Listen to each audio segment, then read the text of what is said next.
ओम गं गणपते नमः। आइए सुनते हैं बृहस्पतिवार व्रत कथा।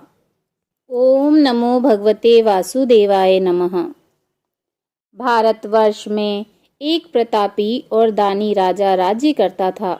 वह नित्य गरीबों और ब्राह्मणों की सहायता करता था। यह बात उसकी रानी को अच्छी नहीं लगती थी। वह न तो गरीबों को दान देती, न ही भगवान का पूजन करती थी और राजा को भी दान देने से मना किया करती थी। एक दिन राजा शिकार खेलने वन को गए हुए थे, तो रानी महल में अकेली थी। उसी समय बृहस्पति देव साधु वेश में राजा के महल में भिक्षा लेने के लिए गए और भिक्षा मांगी। रानी ने भिक्षा देने से इनकार किया और कहा, हे साधु महाराज, मैं तो दान पुण्य से तंग आ गई हूँ। मेरा पति सारा धन लुटाते रहता है। मेरी इच्छा है कि हमारा धन नष्ट हो जाए, फिर न रहेगा बांस और न बजेगी बांसुरी। साधु ने कहा, देवी, तुम तो बड़ी विचित्र हो। धन संतान तो सभी चाहते हैं, पुत्र और लक्ष्मी तो पापी के घर भी होना चाहिए। यदि तुम्हारे पास अधिक धन है तो भूखों को भोजन दो, प्यासों के लिए प्याऊ बनवाओ, मुसाफिरों के लिए धर्मशालाएं खुलवाओ। जो निर्धन अपनी कुंवारी कन्याओं का विवाह नहीं कर सकते, उनका विवाह करा दो। ऐसे और कई काम हैं जिनके करने से तुम्हारा यश लोक और परलोक में फैलेगा। परंतु रानी पर उपदेश का कोई प्रभाव न पड़ा। वह बोली, महाराज, आप मुझे कुछ न समझाएं। मैं ऐसा धन नहीं चाहती जो हर जगह बांटती फिरूं। साधु ने उत्तर दिया, यदि तुम्हारी ऐसी ही इच्छा है तो तथास्तु। तुम ऐसा करना कि बृहस्पतिवार को घर लीपकर पीली मिट्टी से अपना सिर धोकर स्नान करना, भट्टी चढ़ाकर कपड़े धोना। ऐसा करने से आपका सारा धन नष्ट हो जाएगा। इतना कहकर वह साधु महाराज वहां से अंतर्ध्यान हो गए। साधु के अनुसार कई बातों को पूरा करते हुए रानी को केवल 3 बृहस्पतिवार ही बीते थे कि उसकी समस्त धन संपत्ति नष्ट हो गई। भोजन के लिए राजा का परिवार तरसने लगा। तब एक दिन राजा रानी से बोला, हे रानी, तुम यहीं रहो, मैं दूसरे देश को जाता हूँ, क्योंकि यहाँ पर सभी लोग मुझे जानते हैं, इसीलिए मैं कोई छोटा कार्य नहीं कर सकता। ऐसा कहकर राजा प्रदेश चला गया। वहां वह जंगल से लकड़ी काट कर लाता और शहर में बेचता। इस तरह वह अपना जीवन व्यतीत करने लगा। इधर राजा के परदेश जाते ही रानी और दासी दुखी रहने लगी। एक बार जब रानी और दासी को 7 दिन तक बिना भोजन के रहना पड़ा, तो रानी ने अपनी दासी से कहा, हे दासी, पास ही के नगर में मेरी बहन रहती है। वह बड़ी धनवान है। तू उसके पास जा और कुछ ले आ, ताकि थोड़ी बहुत गुजर बसर हो जाए। दासी रानी की बहन के पास गई। उस दिन गुरुवार था और रानी की बहन उस समय बृहस्पतिवार व्रत की कथा सुन रही थी। दासी ने रानी की बहन को अपनी रानी का संदेश दिया, लेकिन रानी की बड़ी बहन ने कोई उत्तर नहीं दिया। तब दासी को रानी की बहन से कोई उत्तर नहीं मिला तो वह बहुत दुखी हुई और उसे क्रोध भी आया। दासी ने वापस आकर रानी को सारी बात बता दी। सुनकर रानी ने अपने भाग्य को कोसा। उधर रानी की बहन ने सोचा कि मेरी बहन की दासी आई थी, परंतु उससे मैं नहीं बोली, इससे वह बहुत दुखी हुई होगी। कथा सुनकर और पूजन समाप्त करके वह अपनी बहन के घर आई और कहने लगी, हे बहन, मैं बृहस्पतिवार का व्रत कर रही थी। तुम्हारी दासी मेरे घर आई थी, परंतु जब तक कथा होती है तब तक न उठते हैं और न ही बोलते हैं, इसलिए मैं नहीं बोली। कहो दासी, क्यों आई थी? रानी बोली, बहन, तुमसे क्या छिपाऊं, हमारे घर में खाने तक को अनाज नहीं था। ऐसा कहते कहते रानी की आंखें भर आई। उसने दासी समेत पिछले 7 दिनों से भूखे रहने तक की बात अपनी बहन को विस्तार पूर्वक सुना दी। रानी की बहन बोली, देखो बहन, भगवान बृहस्पति देव सबकी मनोकामना को पूर्ण करते हैं। देखो, शायद तुम्हारे घर में अनाज रखा हो। पहले तो रानी को विश्वास नहीं हुआ, पर बहन के आग्रह करने पर उसने अपनी दासी को अंदर भेजा तो उसे सचमुच अनाज से भरा एक घड़ा मिल गया। यह देखकर दासी को बड़ी हैरानी हुई। दासी रानी से कहने लगी, हे रानी, जब हमको भोजन नहीं मिलता तो हम व्रत ही तो करते हैं, इसीलिए क्यों न इनसे व्रत और कथा की विधि पूछ ली जाए ताकि हम भी व्रत कर सकें। तब रानी ने अपनी बहन से बृहस्पतिवार व्रत के बारे में पूछा। उसकी बहन ने बताया, बृहस्पतिवार के व्रत में चने की दाल और मुनक्के से विष्णु भगवान का केले के जड़ में पूजन करें तथा दीपक जलाएं, व्रत कथा सुनें और पीला भोजन ही करें। इससे बृहस्पति देव प्रसन्न होते हैं। व्रत और पूजन की विधि बताकर रानी की बहन अपने घर को लौट आई। 7 दिन बाद फिर बृहस्पतिवार आया तो रानी और दासी ने व्रत रखा। गुड़साल में जाकर चना और गुड़ लेकर आईं। फिर उससे केले के जड़ तथा भगवान विष्णु जी का पूजन किया। अब पीला भोजन कहाँ से आए, इस बात को लेकर दोनों बहुत दुखी थी। चूंकि उन्होंने व्रत रखा था, इसीलिए बृहस्पति देव उनसे प्रसन्न थे। इसीलिए वे एक साधारण व्यक्ति का रूप धारण कर 2 थालों में सुंदर पीला भोजन दासी को दे गए। भोजन पाकर दासी प्रसन्न हुई और फिर रानी के साथ मिलकर भोजन ग्रहण किया। उसके बाद वे सभी गुरुवार को व्रत और पूजन करने लगी। बृहस्पति भगवान की कृपा से उनके पास फिर से धन संपत्ति आ गई, परंतु रानी फिर से पहले की तरह आलस्य करने लगी। तब दासी बोली, देखो रानी, तुम पहले भी इसी प्रकार आलस्य करती थी। तुम्हें धन रखने में कष्ट होता था, इसी कारण सभी धन नष्ट हो गया, और अब जब बृहस्पति भगवान की कृपा से धन मिला है तो तुम्हें फिर से आलस्य होता है। रानी को समझाते हुए दासी कहती है कि बड़ी मुसीबतों के बाद हमने यह धन पाया है, इसीलिए हमें दान पुण्य करना चाहिए, भूखे मनुष्यों को भोजन कराना चाहिए और धन को शुभ कार्यों में खर्च करना चाहिए, जिससे तुम्हारे कुल का यश बढ़ेगा, स्वर्ग की प्राप्ति होगी और पितृ भी प्रसन्न होंगे। दासी की बात मानकर रानी अपना धन शुभ कार्यों में खर्च करने लगी, जिससे पूरे नगर में उसका यश फैलने लगा। बृहस्पतिवार व्रत कथा के बाद श्रद्धा के साथ आरती की जानी चाहिए। उसके बाद प्रसाद बांटकर उसे ग्रहण करना चाहिए। एक दिन राजा दुखी होकर जंगल में एक पेड़ के नीचे आसन जमाकर बैठ गया। वह अपनी दशा को याद करके व्याकुल होने लगा। बृहस्पतिवार का दिन था। एकाएक उसने देखा कि निर्जन वन में एक साधु प्रकट हुए। वह साधु वेश में स्वयं बृहस्पति देवता थे। लकड़हारे के सामने आकर बोले, हे लकड़हारे, तू इस सुनसान जंगल में चिंता मग्न क्यों बैठा है? लकड़हारे ने दोनों हाथ जोड़कर प्रणाम किया और उत्तर दिया, महात्मा जी, आप सब कुछ जानते हैं, मैं क्या कहूँ? यह कहकर रोने लगा और साधु को अपनी आत्मकथा सुनाई। महात्मा जी ने कहा, तुम्हारी स्त्री ने बृहस्पति के दिन बृहस्पति भगवान का निरादर किया है, जिसके कारण रुष्ट होकर उन्होंने तुम्हारी यह दशा कर दी है। अब तुम चिंता को दूर करके मेरे कहने पर चलो तो तुम्हारे सब कष्ट दूर हो जाएंगे और भगवान पहले से भी अधिक संपत्ति देंगे। तुम बृहस्पति के दिन कथा किया करो। 2 पैसे के चने मुनक्के लाकर उसका प्रसाद बनाओ और शुद्ध जल के लोटे में शक्कर मिलाकर अमृत तैयार करो। कथा के पश्चात अपने सारे परिवार और सुनने वाले प्रेमियों में अमृत का प्रसाद बांटकर आप भी ग्रहण करो। ऐसा करने से भगवान तुम्हारी सब मनोकामनाएं पूरी करेंगे।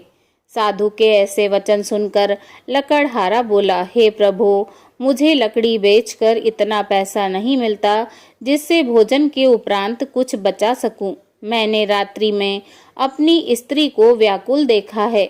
मेरे पास कुछ भी नहीं है जिससे मैं उसकी खबर मंगा सकूं।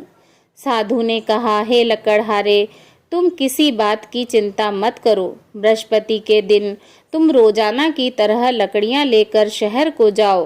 तुमको रोज से दुगना धन प्राप्त होगा, जिससे तुम भली भांति भोजन कर लोगे तथा बृहस्पति देव की पूजा का सामान भी आ जाएगा। इतना कहकर साधु अंतर्ध्यान हो गए। धीरे धीरे समय व्यतीत होने पर फिर वही बृहस्पतिवार का दिन आया। लकड़हारा जंगल से लकड़ी काटकर किसी शहर में बेचने गया। उसे उस दिन और दिन से अधिक पैसा मिला। राजा ने चना, गुड़ आदि लाकर गुरुवार का व्रत किया। उस दिन से उसके सभी कलेश दूर हुए। परंतु जब दोबारा गुरुवार का दिन आया तो बृहस्पतिवार का व्रत करना भूल गया। इसी कारण बृहस्पति देव नाराज हो गए। उस दिन उस नगर के राजा ने विशाल यज्ञ का आयोजन किया तथा शहर में घोषणा करा दी कि कोई भी मनुष्य अपने घर में भोजन न बनावे, न आग जलावे। समस्त जनता मेरे यहाँ भोजन करने आए। इस आज्ञा को जो न मानेगा उसे फांसी की सजा दी जाएगी। इस तरह की घोषणा संपूर्ण नगर में करवा दी गई। राजा की आज्ञानुसार शहर के सभी लोग भोजन करने गए, लेकिन लकड़हारा कुछ देर से पहुंचा। इसीलिए राजा उसको अपने साथ घर लिवा ले गए और ले जाकर भोजन करा रहे थे तो रानी की दृष्टि उस खूंटी पर पड़ी जिस पर उसका हार लटका हुआ था। वह हार वहां दिखाई नहीं दिया। रानी ने निश्चय किया कि मेरा हार इस मनुष्य ने चुरा लिया है। उसी समय सिपाहियों को बुलाकर उसको कारागार में डलवा दिया। जब लकड़हारा कारागार में पड़ गया और वह बहुत दुखी होकर विचार करने लगा कि न जाने कौन से पूर्व जन्म के कर्म से मुझे यह दुख प्राप्त हुआ है, और उसी साधु को याद करने लगा जो कि जंगल में मिले थे। उसी समय तत्काल बृहस्पति देव साधु के रूप में प्रकट हुए और उसकी दशा को देखकर कहने लगे, अरे मूर्ख, तूने बृहस्पति देव की कथा नहीं कही, इस कारण तुझे दुख प्राप्त हुआ है। अब चिंता मत कर, बृहस्पतिवार के दिन कारागार के दरवाजे पर 4 पैसे पड़े मिलेंगे। उनसे तू बृहस्पति देव की पूजा करना, तेरे सभी कष्ट दूर हो जाएंगे। बृहस्पति के दिन उसे 4 पैसे मिले। लकड़हारे ने कथा कही। उसी रात्रि को बृहस्पति देव ने उस नगर के राजा को स्वप्न में कहा, हे राजा, तुमने जिस आदमी को कारागार में बंद किया है वह निर्दोष है, वह राजा है, उसे छोड़ देना। रानी का हार उसी खूंटी पर लटका है। अगर तुम ऐसा नहीं करोगे तो मैं तुम्हारे राज्य को नष्ट कर दूंगा। इस तरह रात्रि के स्वप्न को देखकर राजा प्रातःकाल उठा और खूंटी पर हार देखकर लकड़हारे को बुलाकर क्षमा मांगी तथा लकड़हारे को योग्य सुंदर वस्त्र आभूषण देकर विदा कर दिया। बृहस्पति देव की आज्ञा अनुसार लकड़हारा अपने नगर को चल दिया। राजा जब अपने नगर के निकट पहुंचा तो उसे बड़ा आश्चर्य हुआ।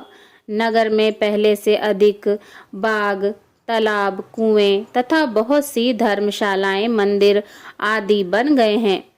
राजा ने पूछा कि यह किसका बाग और धर्मशाला है। तब नगर के सब लोग कहने लगे, यह सब रानी और बांदी के हैं। तो राजा को आश्चर्य हुआ और गुस्सा भी आया।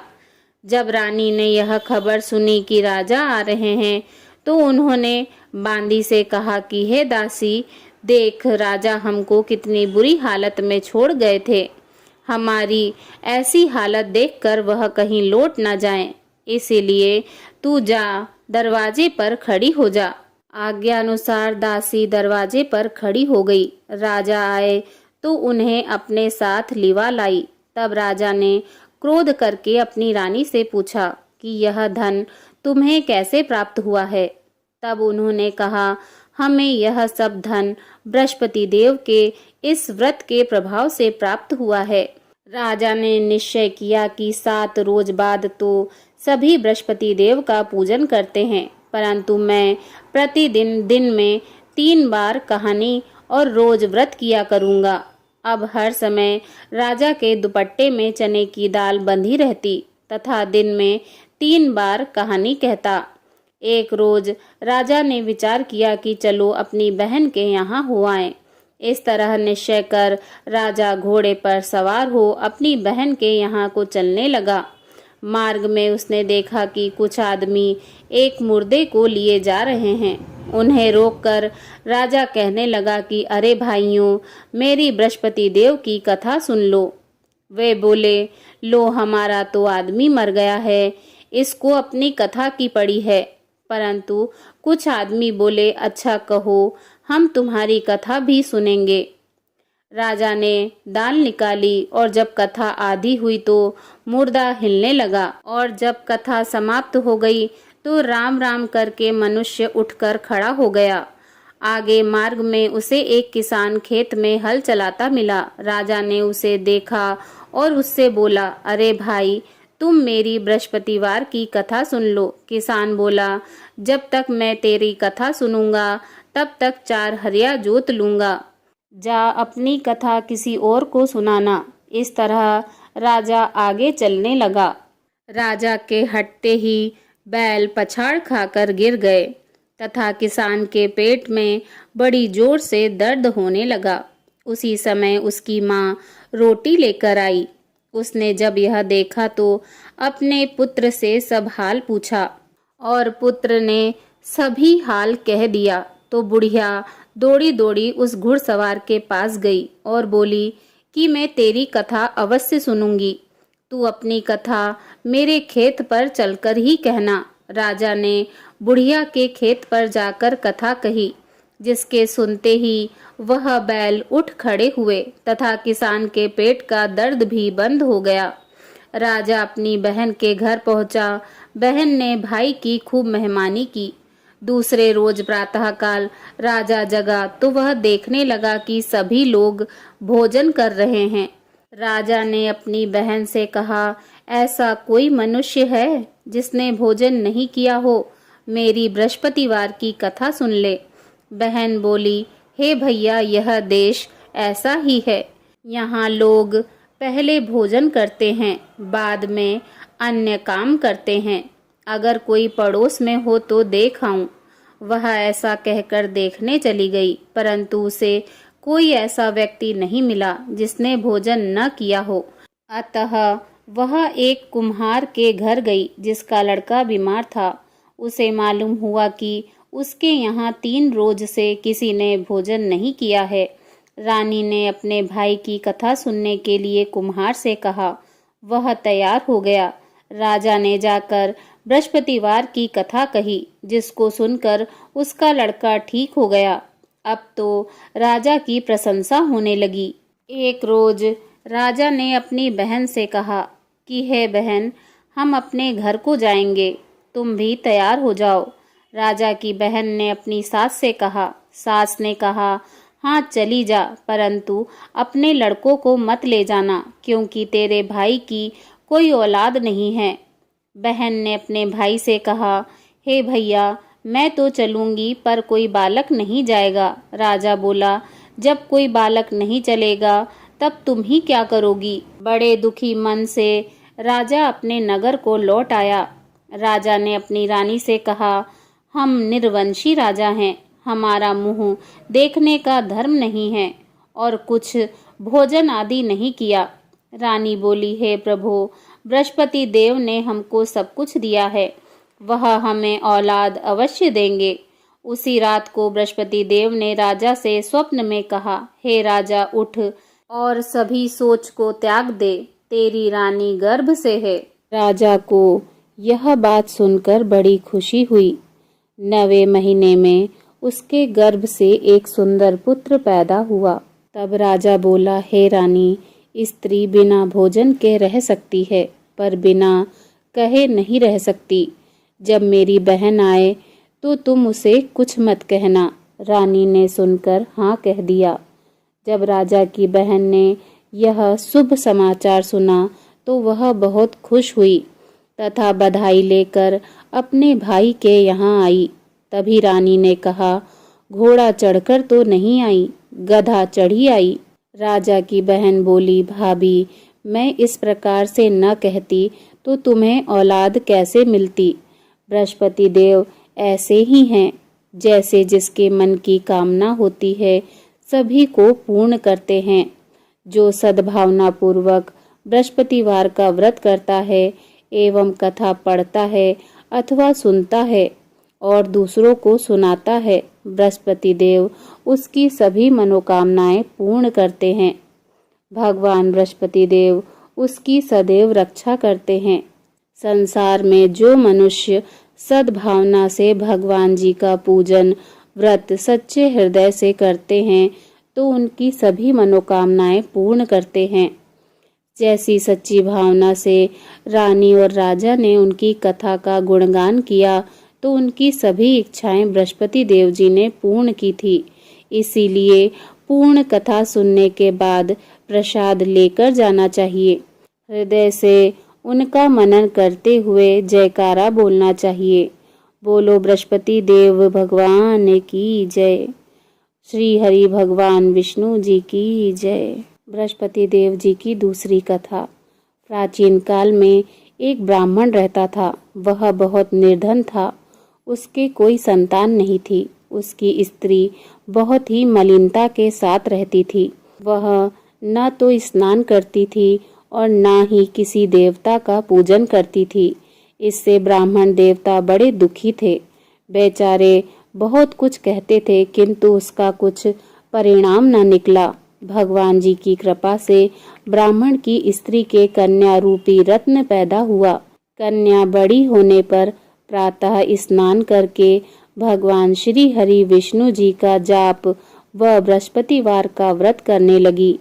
अपने पूजन पाठ को समाप्त करके विद्यालय जाती तो अपनी मुट्ठी में जौ भर के ले जाती और पाठशाला के मार्ग में डालती जाती। जब ये जौ स्वर्ण के हो जाते तो लौटते समय उनको बिनकर घर ले आती थी। एक दिन वह बालिका सूप में उन सोने के जौओं को फटक कर साफ कर रही थी कि उसके पिता ने देख लिया और कहा, हे पुत्री, सोने के जौ के लिए सोने का सूप होना चाहिए। दूसरे दिन बृहस्पतिवार था। इस कन्या ने व्रत रखा और बृहस्पति देव से प्रार्थना करके कहा, मैंने आपकी पूजा सच्चे मन से की हो तो मेरे लिए सोने का सूप दे दो। बृहस्पति देव भगवान ने उसकी प्रार्थना स्वीकार कर ली।